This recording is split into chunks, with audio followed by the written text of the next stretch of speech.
салом алейкум ҳамватанони азиз. натиҷаи имтиҳони калон аз моҳи январ 3/02/2023. дар ин имтиҳони калон хонандаи беҳтарини моҳи январ Нуруллоев Давлат эълон карда шуд. зеро Нуруллоев Давлат аз тамоми фанҳо балли ин баландтаринро ба даст овард. балли умумӣ 484 балл мебошад. пешрафти ин хонанда нисбат ба имтиҳони гузашта 41% мебошад. яъне ки ин Нуруллоев Давлат на балки аз ҳама балли баландтарин аз ҳисоби миёнаи умумӣ дар байни тамоми фанҳо, инчунин хонандаи беҳтарин аз фанни забон тоҷикӣ, зеро ки ба ягон хатогӣ роҳ надодааст ва фанни химия биология бошад ҳамагӣ яктогӣ хато намудааст ва аз фанни физика ҳамагӣ 3 хатогӣ роҳ додааст. хонандаи беҳтарини дуюми мо ин Умаров Ҷамҳор мебошад. Умаров Ҷамҳор 477 балл ба даст овардааст. нисбат ба имтиҳони гузашта 1.6% балли баландро ба даст овардааст. ин коэффициенти ин хонанда нисбат ба имтиҳони гузашта баланд будагиша нишон медиҳад. дигар дар ҷои сеюм бошад Киргизов Афзалшон мебошад. ин хонанда низ нисбат ба имтиҳони гузашта 0.4% балли баландро ба даст овардааст. балли умумии хонанда 468 балл мебошад. бо ҳамин балл дар ҷои сеюм истодааст. нисбат ба моҳҳои гузашта чӣ хеле ки мо коэффициентҳое ки фоизҳое баён карда истодем, кадом хонандае ки балли аз 400 баланд ба даст овардан, лекин коэффициенти фоизи онҳо камай, ин маънои он надорад ки хониши ин хонанда суд, зеро ки балли ба даст оварда баланд, коэффициентам нисбат ба вай камтар мешавад. хонандагоне ки масалан доираи 100 балл ё ки 200 балл ба даст овардан, эҳтимолияти фоизи онҳо баланд шуданаш баландтар аст. ва дигар хонандаи мо ки балли беҳтаринро ҷои ифтихорӣ сазовор шуд, яъне ки дар ҷои 4-ум, ин Ҳакимзода Муҳаммадрофӣ мебошад. 466 балл ба даст овардааст. фоизи коэффициенти фоиданоки ин хонанда 0%, ба он мазмуне ки дар имтиҳони гузашта низ ҳамин баллро, яъне ки 466 баллро ба даст овардааст. ҳамин сабаб коэффициент 0, лекин балли беҳтарин ҳисобида мешавад.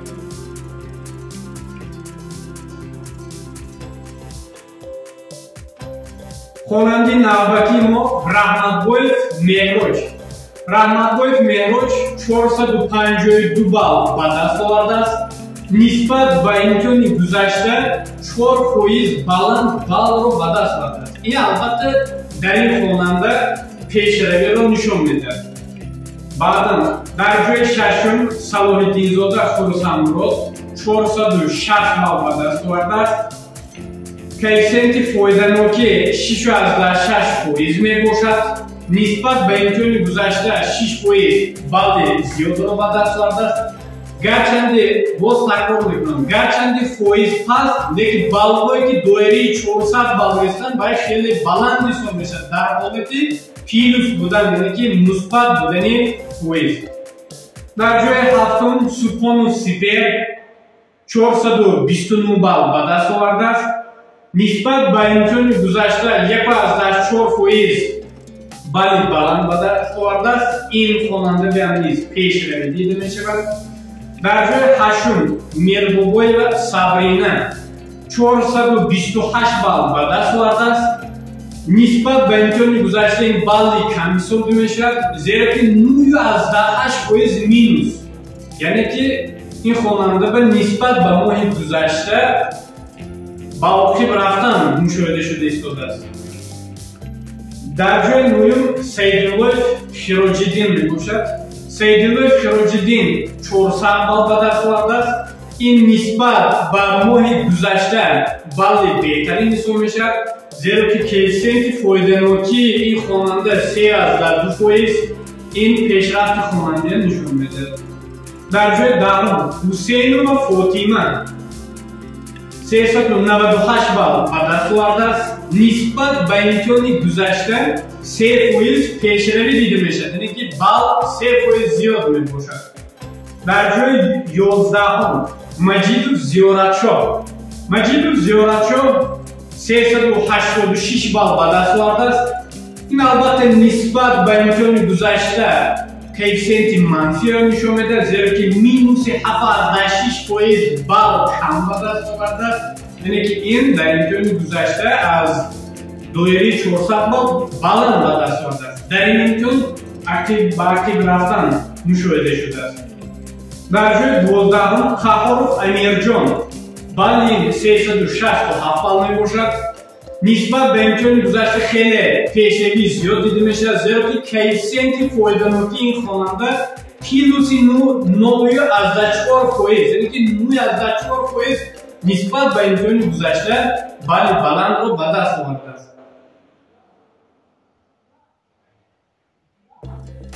در جای 13 سبحانوف سهراب 366 بال به دست آورده است.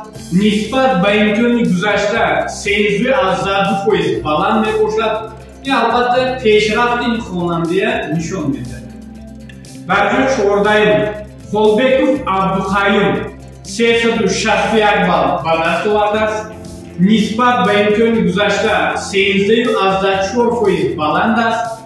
این هم پیشروی خواننده نشون میده. در جای 15 عبدالقادرов عباس در این امتحان 352 بال به دست آورده است. نسبت به امتحان گذشته پلس 13.8%. پایین در من نمبر کردگی خواننده تا این درجه کوفیشنت بلندی فایده‌ناک به دست آورده بودند. در تا رقم 15 عبدالقادرov عباس از همه فایز بلندترین به دست آورده است. بعدا جمعه سیوره 343 بال به دست آورده است. کوفیشنت فایده‌ناکی 0%، بال مضمون 0% که این خواننده بار اول امتحان سپرده شده است. پیشروی یا اینکه برخی گشتن خواننده در ماه آینده معین کرده می شود. نوبت خواننده ما میرزاده نازنین 334 بال به دست آورده است. نسبت به امتحان گذشته گفته نمیتونیم، زیرا که اولین امتحانی که اشتراک میکنند کوفیشنت فایده‌ناکی یا اینکه منفیگی خواننده در امتحان آینده معین کرده می شود. بعدا احمدجان شاهامیر 326 بال به دست آورده است.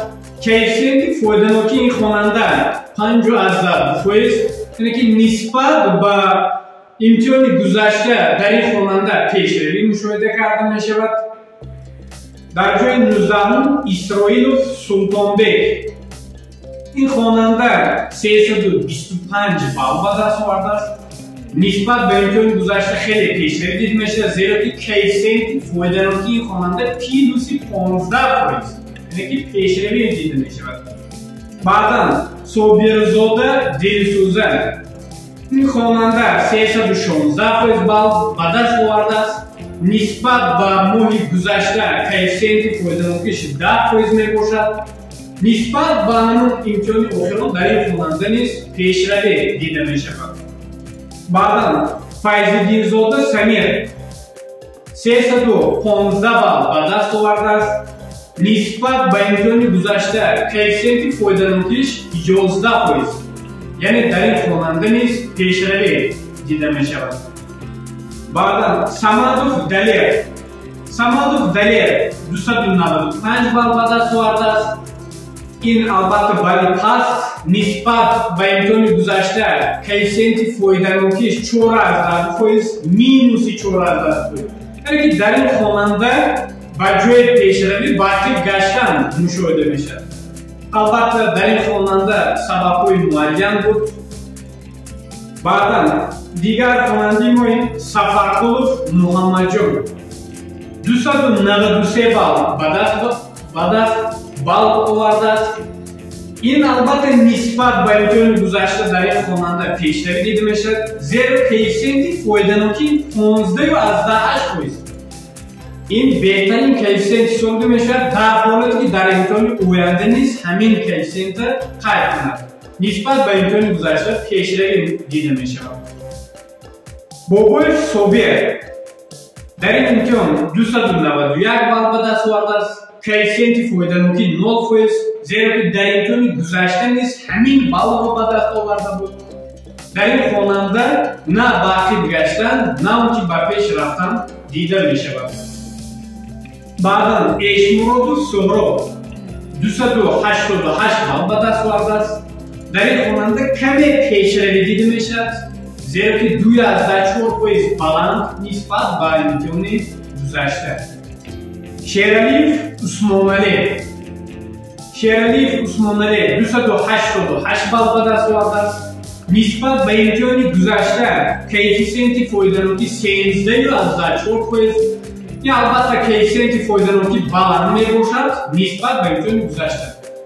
والدین عزیز، با دقت شما همین چیز را رسانیدم که خواننده‌ای که دایره 200 بال به دست آوردند و خوانندگان نسبتاً میانه‌خوان میباشند اگر که باید صنف 11 باشد. خواننده‌ای که از 250 بالا لیکن صنف 10 میباشند باید بال برای آنها نسبت به سن سال آنها مهم، زیرا که آنها از سن سال خود کلان مواد خطی شناخته میشوند. بعداً جواب شیرازمرد 280 بال به دست آورده است. این البته نسبت به این خواننده باید پست حساب میشد، زیرا کوفیشنت فایده‌ناکیش -10%، یعنی در این خواننده به جای پیشروی تعقیب گشتن مشاهده می شود. اشرف امیدجان این خواننده 274 بال به دست آورده است. نسبت به امتحان گذشته -5% تعقیب گشتن مشاهده می شود، یعنی که در این خواننده پیشروی وجود ندارد. بعدا زهریان کریم در این خواننده 273 بال دیده شده است.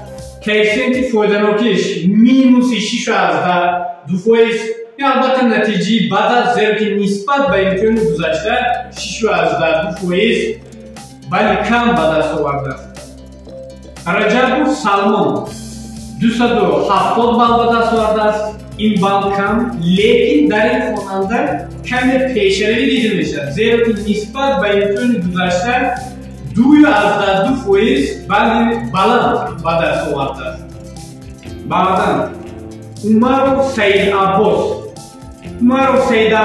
263 بال به دست آورده است. کوفیشنت فایده‌ناکیش 0% است، زیرا که آن در امتحان بار اول اشتراک نمود. کوفیشنت فایده‌ناکی یا که منفی در امتحان آینده معین کرده می شود. نورالله سعید 252 بال به دست آورده است. کوفیشنت فایده‌ناکی خواننده -4.4%، یعنی که در این خواننده پیشروی دیده می شود نسبت به امتحان گذشته. بعدا خدیروف منوچهر 237 بال به دست آورده است. این البته برای خواننده ولی کمی حساب میشد، زیرا که کوفیشنت فایده‌ناکیش -0.6%، یعنی که نسبت به ماه گذشته 0.6% کمتر بال به دست آورده است. بعدا رجب احمدشاه 236 بال به دست آورده است. البته برای خواننده کم است، زیرا که نسبت به امتحان گذشته -4.4% کم بال به دست آورده است. بعدا گلبیبی خوشنود 223 بال به دست آورده است. کوفیشنت فایده‌ناکی در این خواننده نسبتا پست‌تر مشاهده شده است، زیرا که -24.8% کم نسبت به امتحان گذشته بال به دست آورده است. سفرقولov شهباز 215 بال به دست آورده است. نسبت به امتحان گذشته در این خواننده پیشروی دیده می شود، 9.2% ولی بلند به دست آورده است. بعدا ایرسپولوف باتور 209 بال به دست آورده است. این خواننده در امتحان بار اول اشتراک میکند. از همین سبب پیشنتی فایده‌ناکیش 0%. پیشنتی فایده‌ناکی یا منفی این خواننده نیست در امتحان آینده مشاهده میشود. برای امتحان یکم بله خوب است. равимов муродбек 208 балл ба даст овардааст. ин албатта нисбат ба имтиҳони гузашта дар ин хонанда каме пешравӣ дида мешавад, яъне ки плюси 1.8% балли баланд нисбат ба имтиҳони моҳи гузашта ба даст овардааст. баъдан қодиров шерзод ин хонанда 204 балл ба даст овардааст. ин албатта нисбат ба моҳи гузашта паст аст, зеро ки 7% нисбат ба моҳи сифаришуда кам баллро ба даст овардааст. баъдан нурва ситора 203 балл ба даст овардааст. дар ин хонанда каме пешравӣ дида мешавад, нисбат ба имтиҳони гузашта 5.3% балли баланд ба даст овардааст. баъдан мирзобоев мубин ин хонанда 200 балл ба даст овардааст. нисбат ба имтиҳони гузашта хеле як камтарин пешравӣ дида мешавад, 1.6% балли баланд нисбат ба имтиҳони гузашта ба даст овардааст. ҷамшедзода назира 198 балл ба даст овардааст. нисбат ба имтиҳони гузашта 1.2% балли зиёд гирифтааст. юсупова орзугул 195 баллро ба даст овардааст. нисбат ба имтиҳони гузашта 4.2% дар ин хонанда пешравӣ мушоҳида шудааст. баъдан назарова гулсанам 185 балл ба даст овардааст. коэффициенти фойданоки хонанда плюси 2.8%, яъне ки нисбат ба моҳи гузашта сифаришуда 2.8% балли баланд ба даст оварда шудааст. баъдан нуруллоев бобоҷон 181 баллро ба даст оварданд. ин нисбат ба имтиҳони гузашта 3.4% пешравии онҳоро нишон медиҳад. баъдан ҷураев меҳроб 165 балл ба даст овардааст. ин нисбат ба имтиҳони гузашта дар ин хонанда баъди гашта мушоҳида мешавад, 8.8% балли камро ба даст овардааст.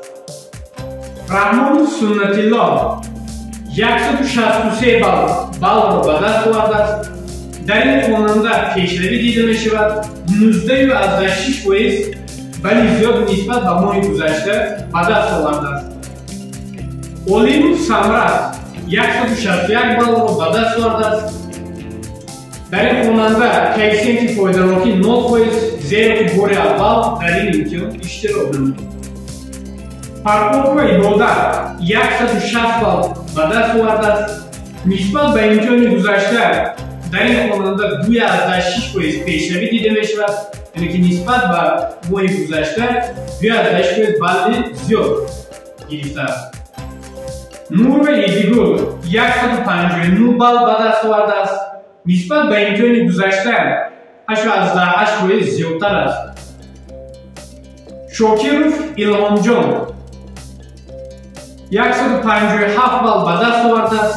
дар ин хонанда баъди гашта мушоҳида мешавад, зеро ки 11.2% кам нисбат ба ҳамин имтиҳони калони моҳи гузашта дида мешавад.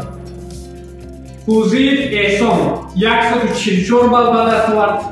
коэффициенти фойданоки 0%, зеро ки имтиҳони гузашта дар имтиҳони калон иштирок накардааст.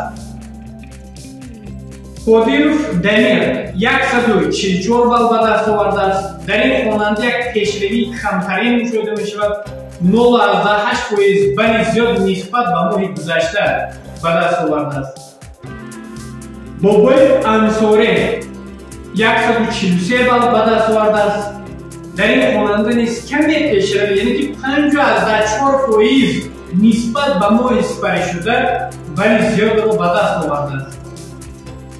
султонов фирӯз 178 бал ба даст овардааст. ин нисбат ба моҳи гузашта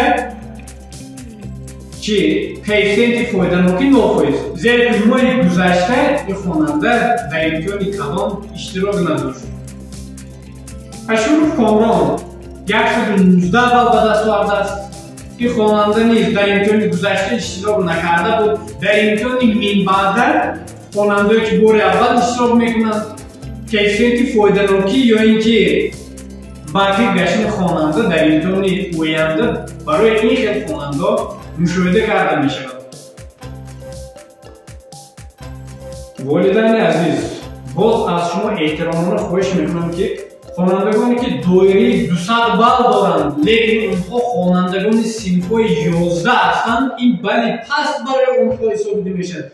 бигузоре ки ман дар онҳо коэффициенти фоиданоки 1% буд, 10% буд, вай албатта беҳтар дар вай хонанда пешравӣ дида мешавад.